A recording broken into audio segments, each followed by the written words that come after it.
இப்போ வந்து அவங்க வந்து அதை எவ்வளோ நிதானமாட்டு எப்படி பண்ணணும், எந்த காலை எங்கே மாற்றணுன்னு உள்ளதை நீங்கள் கவனமாக பார்த்துக்கணும். முதல்ல வந்து முன்னாளன்னு சொன்னால் முன்னால் நிற்கக்கூடிய ஆள். அந்த முன்னாளன் வந்து எதிரிக்க இடது பக்க விலா எலும்புக்கு தாக்குதல் நடத்துவார். அந்த இடத்த வலது காலை மாற்றி இடது கை 2 கையும் வச்சு பிடிச்சி அவர் செருப்பார்.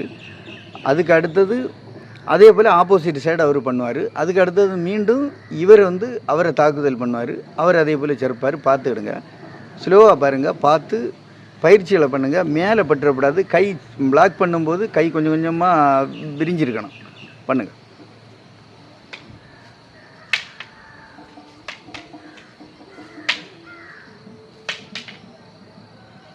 சரி, பார்த்து பயிற்சி பண்ணுங்கள்.